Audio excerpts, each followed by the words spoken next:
प्रिय छात्र एवं छात्राओं, आज मैं कक्षा 12 में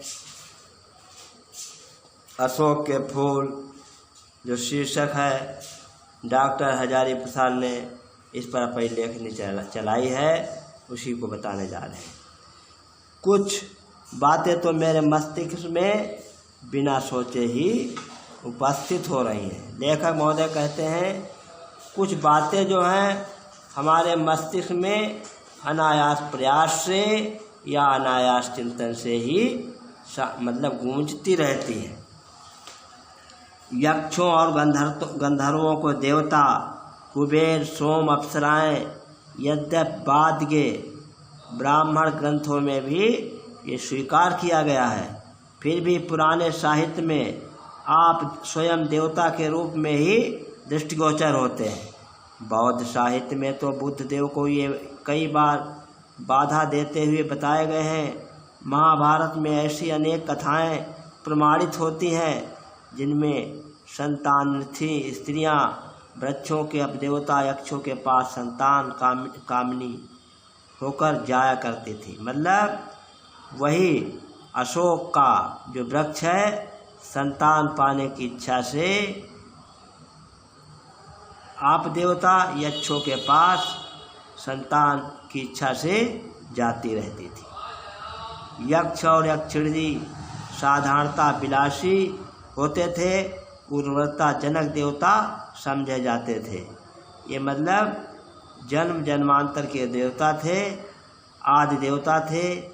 कुबेर तो अक्षय निधि के स्वामी भी हैं।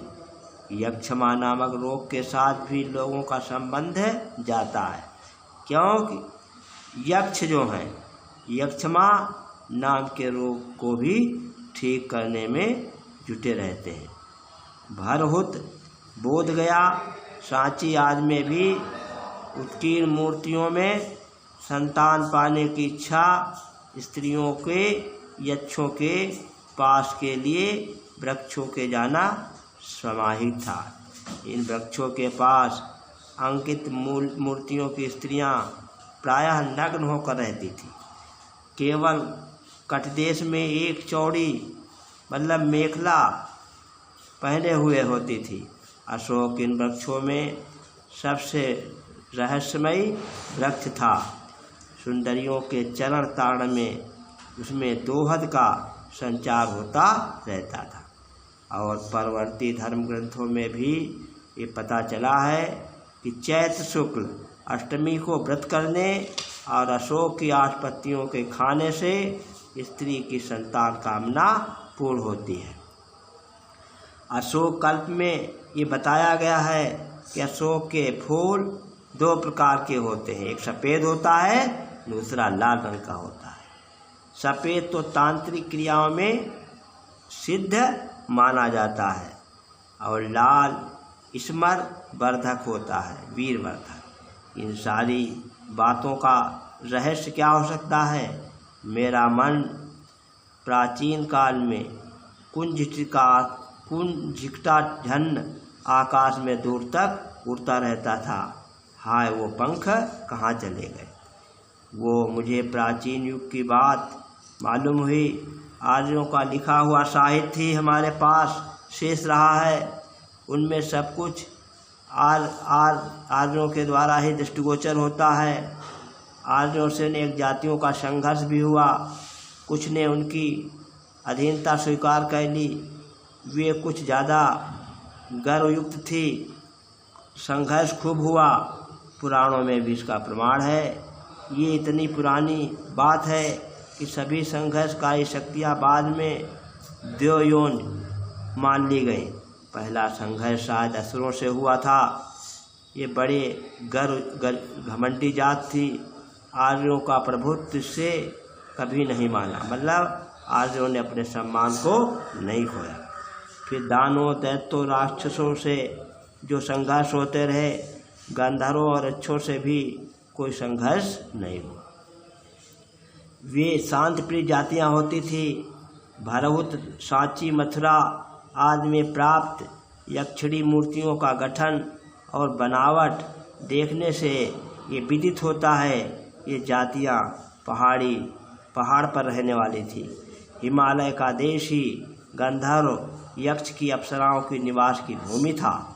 इनका समाज संभवतः उस स्तर पर था जिसे आजकल के पंडित पुआनला सोसाइटी कहा जाता है।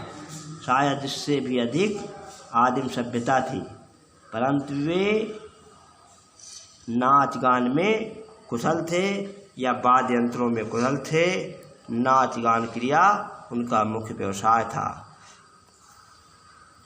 यक्ष तो धनवान भी थे। वे लोग बांदरों और भालुओं की भांति कृषिपूर्ण स्थिति में भी नहीं थे।